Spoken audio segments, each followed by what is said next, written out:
Morning everybody, it's Tuesday today. Looks a bit better than yesterday, a bit brighter, but I'm not sure it's going to be much brighter. But certainly school day today, so I will be inside all day anyway, and hopefully the weather brightens up and the children can get out at the breaks, because that makes a real difference to how the day goes usually.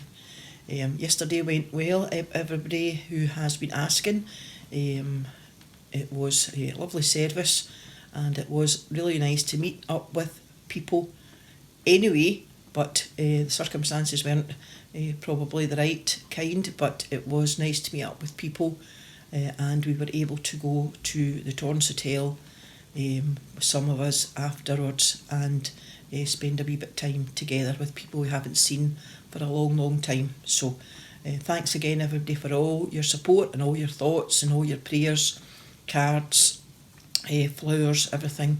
We have been really blessed by all the support we've had just now. So we've been reading from 1 Samuel, and yesterday I stopped halfway through a chapter. I'm going to finish that chapter today, and it's a well-known story. So it starts chapter 1 Samuel chapter, hold on, see where I am. 1 Samuel chapter 17, and we're reading from verse 26. David asked the men who were near him, "What will the man get who kills this Philistine and frees Israel from this disgrace? After all, who is this heathen Philistine to defy the army of the living God?" They told him what would be done for the man who killed Goliath. Eliab, David's oldest brother, heard David talking to the men. He became angry with David and said, "What are you doing here? Who's taking care of those sheep of yours out there in the wilderness? You smart aleck, you just came to watch the fighting." "Now what have I done?" David asked. "Can't I even ask a question?" He turned to another man and asked him the same question, and every time he asked he got the same answer. Some men heard what David had said, and they told Saul, who sent for him. David said to Saul, "Your Majesty, no one should be afraid of this Philistine. I will go and fight him." "No," answered Saul. "How could you fight him? You're just a boy and he's been a soldier all his life." "Your Majesty," David said, "I take care of my father's sheep. Any time a lion or a bear carries off a lamb, I go after it, attack it and rescue the lamb. And if the lion or bear turns on me, I grab it by the throat and beat it to death. I have killed lions and bears, and I will do the same to this heathen Philistine who has defied the army of the living God. The Lord has saved me from lions and bears. He will save me from this Philistine." "All right," Saul answered. "Go, and the Lord be with you." He gave his own armour to David for him to wear, a bronze helmet which he put on David's head, and a coat of armour. David strapped Saul's sword over the armour and tried to walk, but he couldn't because he wasn't used to wearing them. "I can't fight with all this," he said to Saul. "I'm not used to it." So he took it all off. He took his shepherd's stick and then picked up 5 smooth stones from the stream and put them in his bag. With his sling ready, he went out to meet Goliath.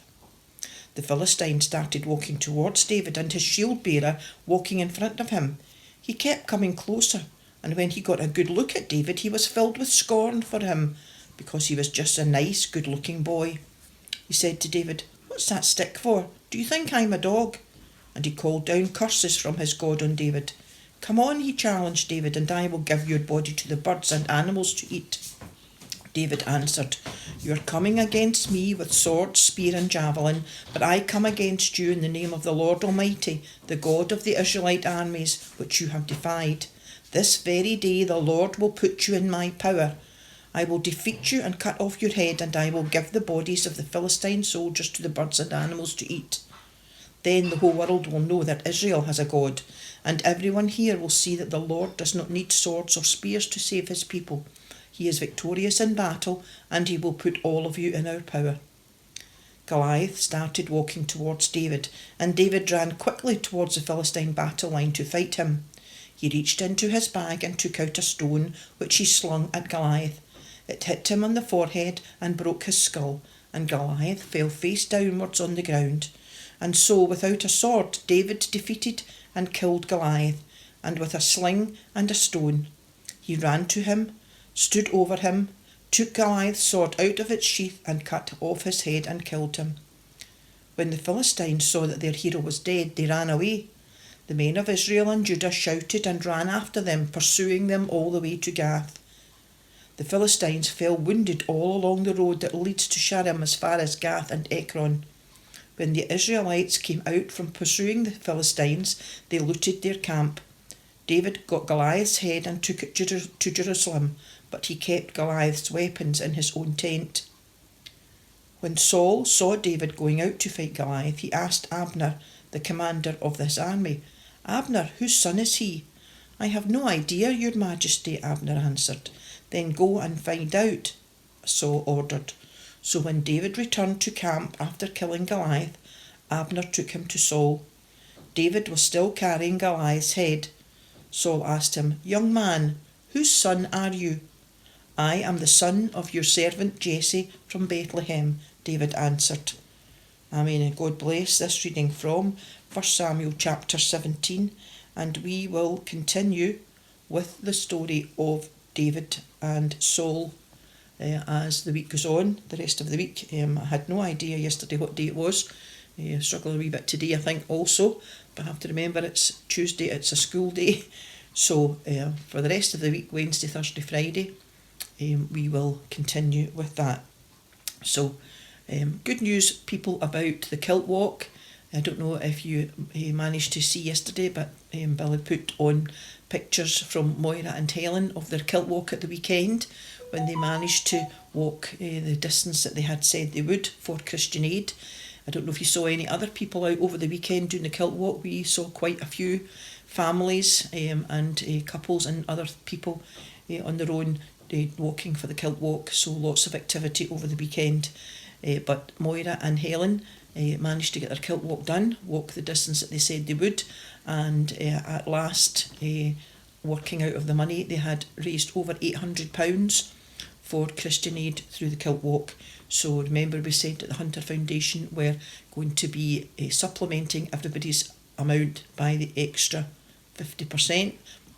So that will give them another at least £400. So that will put their total well over £1,000. So it's not too late to support them, and they really want to thank people. A number of people coming to church have given donations to me, and I have passed it on to them, and they're really grateful for all the support and all the help from people in the church for Christian Aid. So have a wee look if you can at the pictures of Moira and Helen on their kilt walk yesterday. I'm laughing because a picture of Helen, a wee distance, a wee spot in the distance, and we had to try and work out that it was Helen, but they did really well. So they're thanking everybody again for all their help and support. So Tuesday today, Wednesday tomorrow. I won't be here today, but Billy's here. If you need any help with anything, just give a wee phone to the house and he will help you out with whatever he can. Apart from that, I've rambled on a bit longer today. Sorry, Sheena. Sheena likes the rambling on. So I've rambled on a wee bit longer today. And other than that, we will see you tomorrow. Bye.